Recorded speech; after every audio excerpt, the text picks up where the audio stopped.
Gnosis is a DeFi project for prediction markets. It allows to bet on any real-world event on the blockchain in a decentralized way without any intermediary. Gnosis is a very powerful DeFi project with very interesting smart contract mechanics. And if you want to become an advanced blockchain developer, it's a very good idea to become familiar with Gnosis. In this video, I will explain the basics of how Gnosis works, and we will do a coding tutorial in Solidity for creating a bet on Gnosis. Hey, I'm Julian, and on my channel Eat the Vlogs, I teach blockchain development and how to find your first blockchain job. Gnosis works with 3 smart contracts: the smart contract of Gnosis, an oracle, and your DeFi project. The only part that is specified by Gnosis is the Gnosis smart contract. All the rest is left to you. All the logic of the betting mechanism is inside the Gnosis smart contract. The oracle is here to report the outcome of a certain bet. And then you have the smart contract of your DeFi project. From this smart contract, you will need to interact with the Gnosis smart contract in order to create new bets and receive the payouts of bet when the outcome has been reported by the oracle. So let's see the full process. So the first step is to create a bet on the smart contract of Gnosis. So you specify the name of the bet, the address of the oracle that is going to report the outcome, and you will also send some token to Gnosis, and this token will be used for the payout of the bet. And in exchange, Gnosis is going to send you conditional tokens. These conditional tokens represent the different outcome of the bet. So for example, for some soccer game, let's say that you have 3 different outcomes. So it can be team A win, team B win, or a nil game. Then you will have 3 different conditional tokens. Where it gets really interesting is that you can create conditional token out of conditional tokens. So for each of these basic outcomes that I've just mentioned, then you can subdivide them and you can create even some more fine-grained outcome. For example, if the team A win A and it win by more than 2 goals, then it's going to be a sub-conditional token. Then another case, if it wins by more than 4 goals, etc., etc. So with this, you can really create some very sophisticated bet. The next step is to distribute these conditional tokens, because at this point, all the conditional tokens belong to the smart contract of your DeFi project. But in order to make your system useful, you need to have different gamblers that own these conditional tokens. So the way you're going to distribute these tokens to different gamblers really depends on you. So probably that you want to receive some ether in exchange of these tokens. So if you know how to estimate the probability of different outcomes, then you can decide yourself on what should be the price of these different tokens, or you can put them for sale at some decentralized exchange. And actually there is a decentralized exchange technology developed by Gnosis, which is called DutchX. And this tech is particularly good for tokens that have a low liquidity, which is the case of conditional tokens. So I'm not going to go over DutchX because this is a bit outside of the scope of this tutorial, but if you're interested, you can check it out at this address.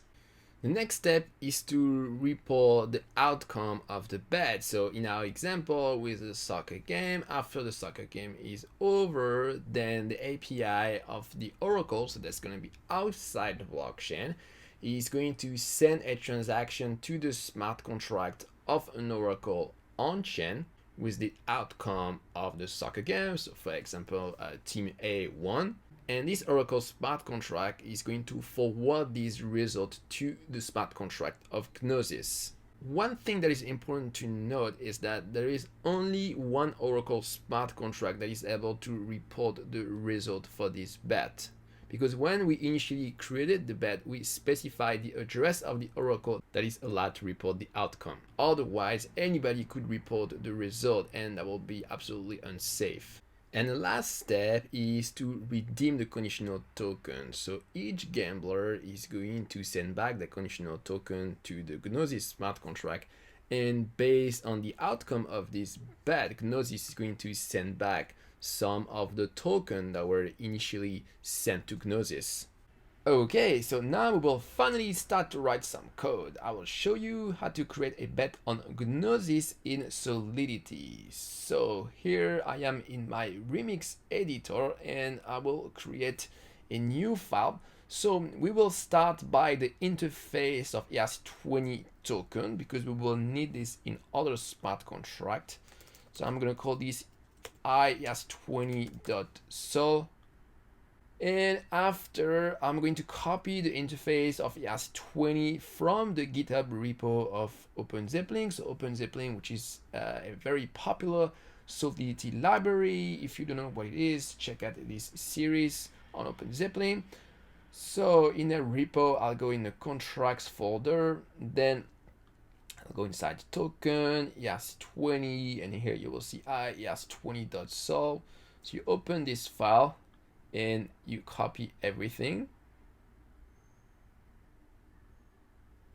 Then you're gonna paste this here in your remix editor. So we're gonna change the pragma statement to Solidity 0.5, and the reason is because otherwise this is gonna be incompatible with other Solidity code that we need. In particular, the smart contract of Gnosis are with Solidity 0.5. Next, we need to create an interface for the ERC1155 token. And we need this because the conditional tokens of Gnosis implement the ERC1155 interface. If you don't know what is ERC1155, that's a token standard that is a mix of ERC20 and ERC721. Basically, in a single smart contract, you can represent fungible asset and a non-fungible asset. If you don't know how it works, you can check out this video. So first, let's create file ERC1155.sol. And after, we're gonna go to the GitHub repo of Gnosis at this address. So here we'll go in contracts, then ERC1155, and here we'll go inside ERC1155. So we'll copy this, we'll paste it, and actually we don't need this import here to OpenZeppelin, so let's get rid of it. Okay, and let's go back to the GitHub repo of Gnosis. Let's go back in the directory, and we also need another interface for the token receiver. So let's scroll down and copy everything. Let's paste this. Okay, so now we have the two interface, the interface for the ERC1155 token itself, and then for the receiver. Oh, by the way, we also don't need this here, and you will see after how we use these two contracts here. And after, we need to create the interface for the conditional tokens of Gnosis. So we're gonna create a new file. We're gonna call this conditional tokens.sol. Okay, so pragma statement is Solidity 0.5.0, and then you're gonna go back to the GitHub repo of Gnosis. So go back to the contracts folder, and here you will go in conditional tokens. So unfortunately, Gnosis does not provide the interface of its conditional smart contract, so we will need to create it ourselves. So the way we're going to do this is, so we're going to copy everything here in this file. Let's copy this. Let's go back to remix. We paste everything. And so first we're going to need a few imports. So we're going to import the interface of ERC20 that we just created. And we're also going to import the interface of ERC1155. So let's call this conditional token and implement the interface of ERC55. And after, so we're going to do some cleanup. So you can remove all the event. You can remove all the state variable here, all the comment. Basically, we're going to remove all the implementation. We don't need it. And you're going to remove, okay, let me resize my screen. and you're gonna remove all the curly braces and put a semicolon instead. So you're gonna do this for every function. Here, report payout, same thing. So I'm gonna let you do this, and I'm gonna forward to when I finish to do the whole process. All right, so this is my finished file here. So you can see that we just have the function signature but no implementation, and that's all we need in order to interact with the conditional smart contract of Gnosis. So next we're gonna start the smart contract of our DeFi project from which we're gonna interact with Gnosis. So let's create a new file, and we're gonna call our file my DeFi project.sol pragma statement. So we still use Solidity 0.5.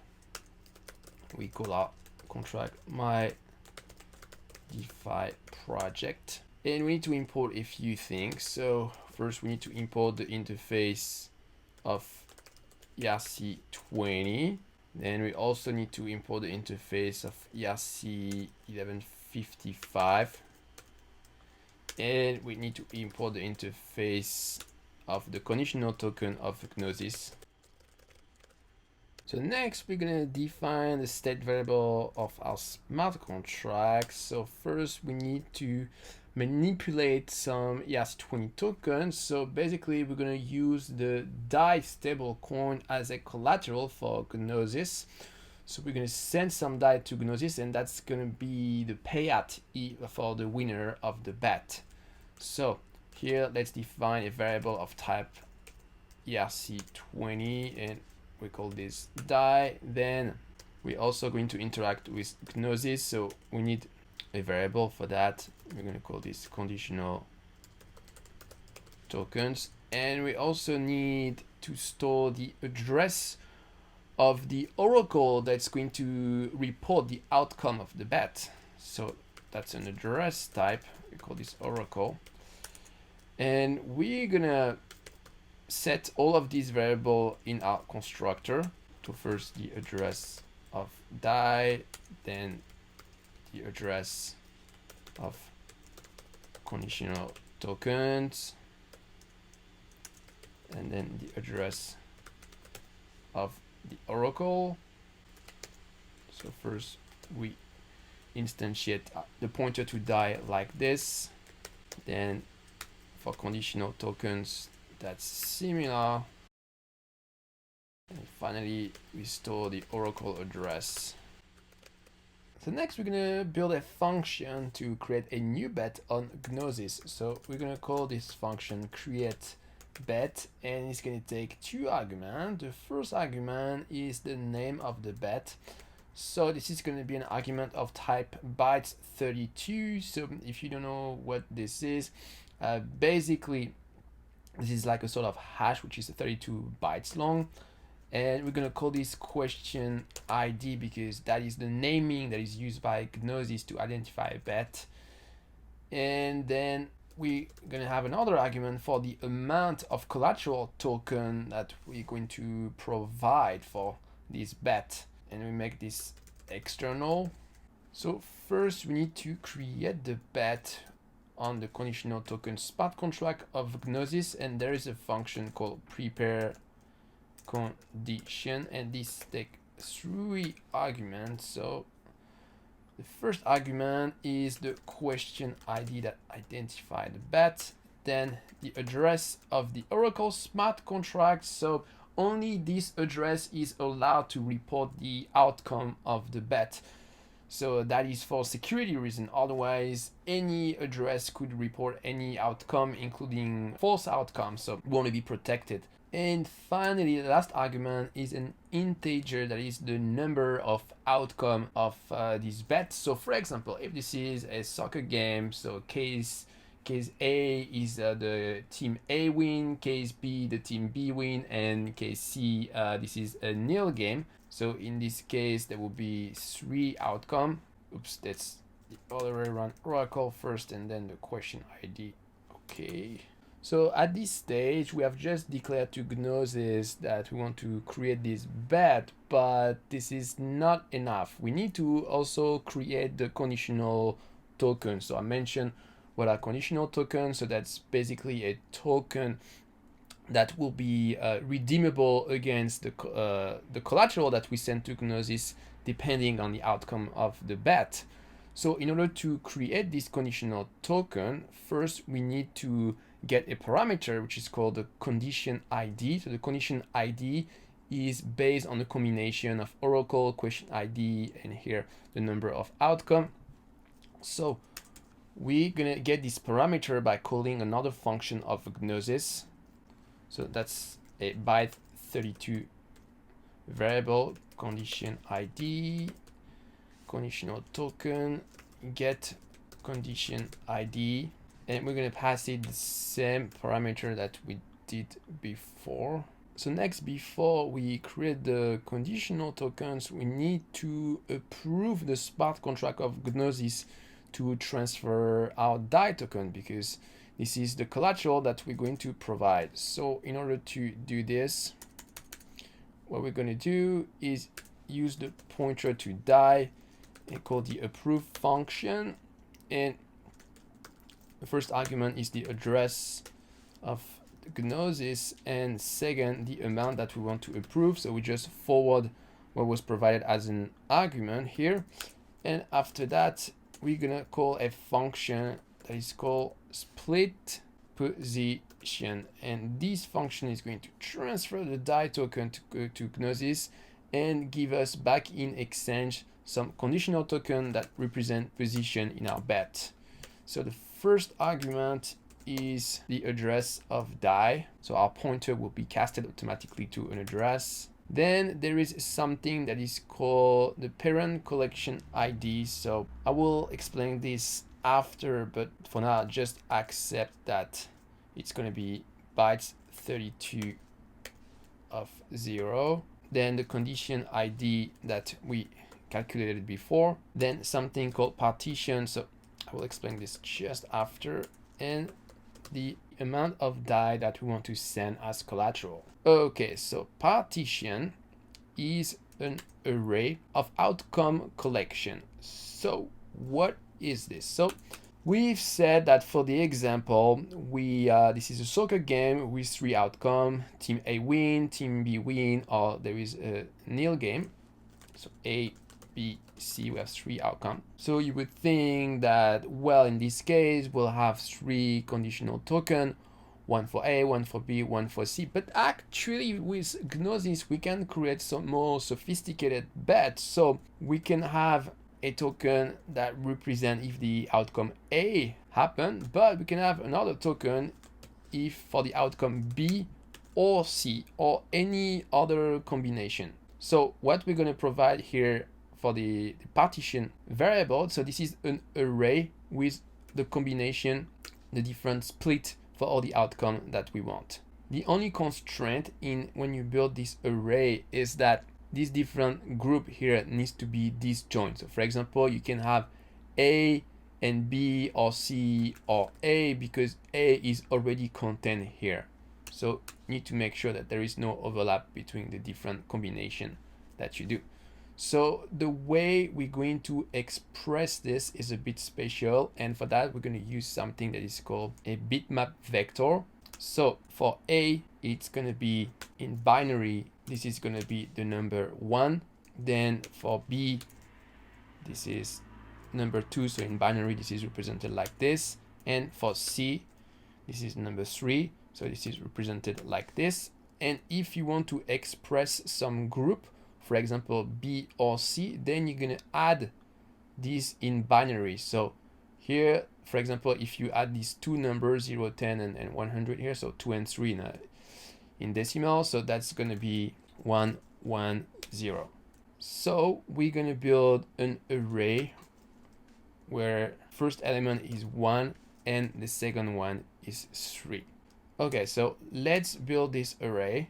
This is an array of length 2.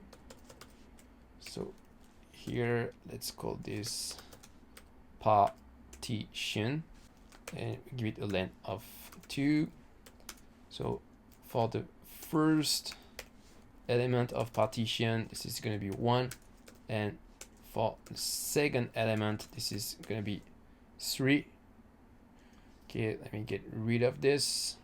So what about this parent collection ID that I mentioned before? So actually with Gnosis, you can create several levels of conditional token where sub token depends on higher level tokens that allow you to create complex bet. For example, for our token A, so it represents if the team A won, but you can subdivide this in different categories to bet well by which margin team A won. Did it win by more than 1 goal, 2 goals, 3 goals, etc. But if you want to create this sub token, then you need to reference what is the parent token, and for that you need this parent collection ID parameter. So if you just do a simple bet like what we are doing in this example, then the root parent collection ID is just byte 32 of 0 like I show you in the code.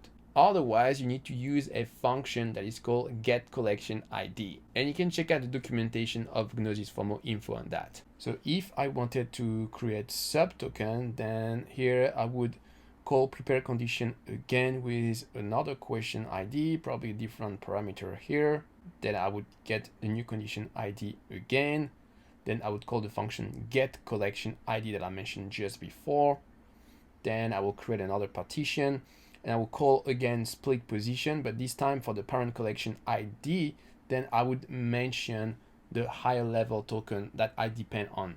In any case, you need to create the higher level token first, and after you work your way down. So next, we're going to update an internal ledger to know what is our balance of conditional token, and the way we're going to identify a conditional token is with the question ID and also with the index here in the partition array. So first we're gonna create a mapping here. So that's gonna be a mapping of byte 32, so that's for the question ID, to an internal mapping of integers. So that's the index in the outcome collection array. And here integer is the amount. And we call this token balance. Okay, and after here token balance, we reference the question ID, and then so 0 for the first position in the partition array. So we're gonna receive this amount of conditional token, and the same for the other part of the outcome. So here we have a problem because in order to receive this conditional token, we need to implement the interface of the ERC1155 receiver, and currently we don't implement this interface, so the incoming transfer of conditional token is going to be rejected. So here, if we go inside this file, then we're gonna copy this. So here you can see this comment like return blah blah blah blah. So copy from here up to the bottom. So here we just have the function signature but not the implementation.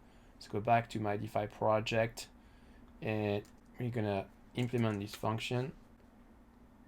Okay, so here we're gonna return this thing.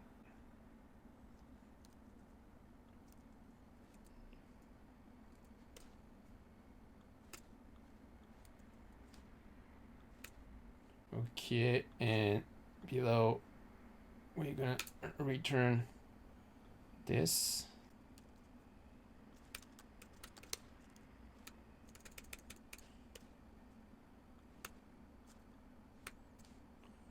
Okay, so now we implement the ERC1155 token receiver interface. Next, we're going to create a function to transfer our conditional tokens to anyone who want to bet. So let's do this. Transfer tokens.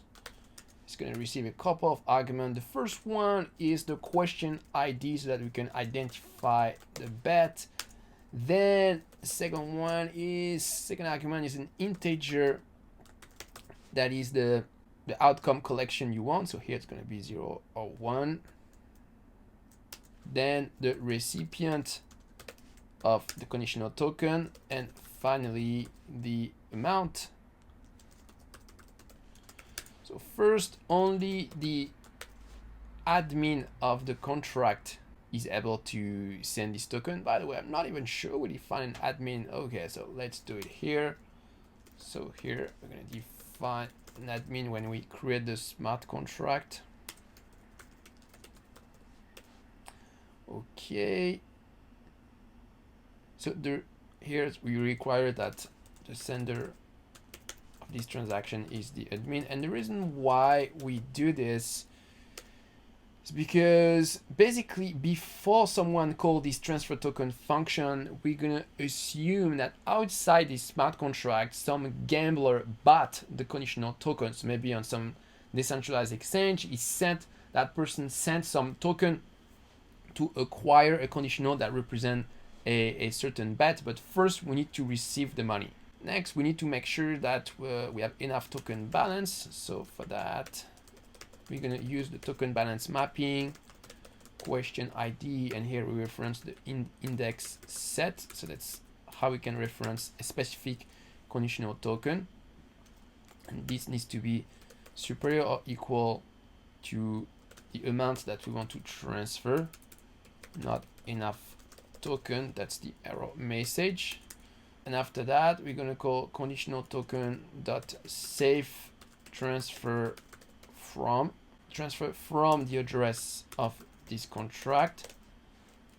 Then the recipient is 2. Then we need an argument, it's called position ID. So I'm going to explain after how many conditional token we want to transfer, and after we can pass some arbitrary bytes. So here we're going to pass something empty. So here this position ID basically uniquely identify a conditional token. By the way, in our bet, this is very simple. We just have one level of conditional token. So I use this combination here of question ID and index set to identify a conditional token. But actually, if you want to make it more exact, and in particular, if you have several levels of conditional token, then in this case, you will need to use the position ID in order to identify a conditional token. So here we can get the position ID, which is an integer, by calling conditional token dot get position ID, and we're going to pass it the address of the collateral plus something called collection ID. So now we're going to work our way backward because we don't have this collection ID. So here we're going to get it. We can get it with get position ID. Sorry, get collection ID. So the first argument is the parent collection ID. So since our conditional token is at the first level, then the root parent collection ID is just bytes 32 of 0. Then we need to pass the condition ID that we don't have yet. Then we need to pass the index set that we got as an argument. So finally, we need to get this condition ID. So conditional token dot get condition ID. So this is going to be Oracle, then question ID, then number of outcomes. So we know that there are 3 in total.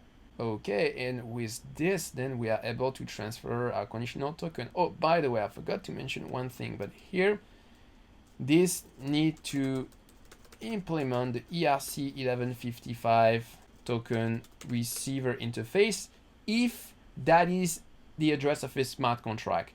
If that's just an address controlled by a private key, then you don't need to care about this.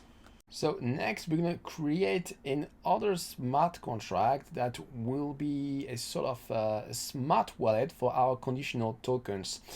Because once the outcome of the bet has been reported, then some of these conditional token will be worth something and we'll be able to redeem them against the DAI that was sent as a collateral.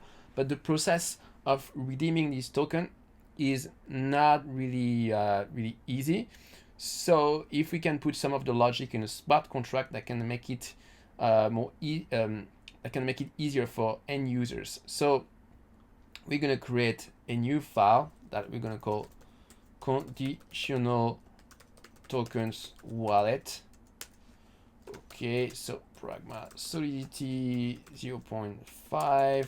Let's create a contract. So we're gonna need the same import as for my DeFi project. So let's copy this import here. Then the constructor will be similar also. So let's copy this quickly in my DeFi project and paste this in conditional token wallet. So in order for this smart contract to be able to receive the conditional token, as I mentioned, it needs to implement the interface of ERC1155 token receiver. So here, first we declare that it implements this interface, 1155 token receiver. Well, let me make sure that I spell it that way. Oh no, I spell it that way. Okay, and after we need to implement this interface. So again, we're going to copy from my DeFi project. We're going to copy these two things on ERC55 received and batch received. Okay, so now we can receive this token. So next, we're going to create a function to redeem our conditional token. So we're going to call this redeem tokens. It's going to receive two arguments. First, we want to know what is the condition ID, and then we want an array of all the outcome collection indices. So you know, it's what I call index set before, but in this case we're going to have several. So that's going to be an array of integer, and after we're going to call conditional token redeem position. Oops, with the S. First we specify what is the collateral, then the parent collection ID. So here we just have one level, so we know that this is the root parent collection ID. Then we specify the condition ID, and finally the index sets. So for example, if I know that I only have conditional token for the first outcome collection, so this is going to be an array like this. Like this. If I have for also conditional token for the second collection outcome group, then it's going to be this array. Okay, so we're going to call this redeem token function. So we're going to send the conditional token to Gnosis, and it's going to send us back the DAI token. And after, we need the function to transfer this DAI token somewhere. So here, let's create a function called transfer DAI. So the address of the recipient and the amount. And here we reference the smart contract of DAI, and we transfer our token to wherever we want. And by the way, we want to protect this function, otherwise everybody can steal our token. So we want to make sure that the sender of this transaction is the admin of the smart contract. So here, one note is that when we call the redeem tokens function, there is still quite some a lot of information we need to know, like the condition ID, the index sets. So we could make this function more simple by doing the following thing. So when we receive the conditional tokens, this function here is going to be called on ERC1155. And there is this optional data argument here. So if we go back to my DeFi project here, that's what we specify in this argument. So if we wanted, we could specify some data that identify the conditional token here. And after, so with assembly, so you need to pass this byte with assembly, with an assembly block. You need to pass it. And after that, once you've passed it, then you can save this data somewhere in your smart contract. And so when you redeem token, then you can use this metadata about all the conditional tokens that is owned by this address and so you will need to provide less data here. You will make your smart wallet smarter in a way. By the way, there is another smart wallet implementation that is provided by Gnosis, and that is called the Gnosis Safe, so you can have a look if you're interested. So when I explain the whole mechanism of Gnosis, I also mentioned that there is an Oracle smart contract, but actually if you want to make your system simple, then you don't need to have smart contract for the Oracle. You can just have the Oracle be just an external API that send some transaction to Gnosis to report the payout after the outcome has happened. So that means, for example, for the soccer game, after the soccer game was played.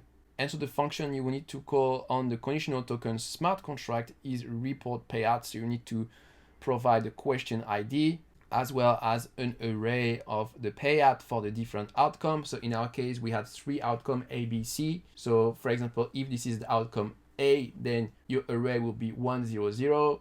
If this is outcome B, then it's going to be 0, 1, 0. And if it is outcome C, then it's going to be 0, 0, 1. It's also possible to divide the payout between the different outcomes. So for example, if your payout vector is 1, 1, 0, that means that half the payout will go for the conditional token attached to the first outcome, and the other half for the conditional token attached to the other outcome, the second outcome. If you want to learn how you can integrate Solidity smart contract with other super cool DeFi projects, you can check out this playlist. I'll see you there.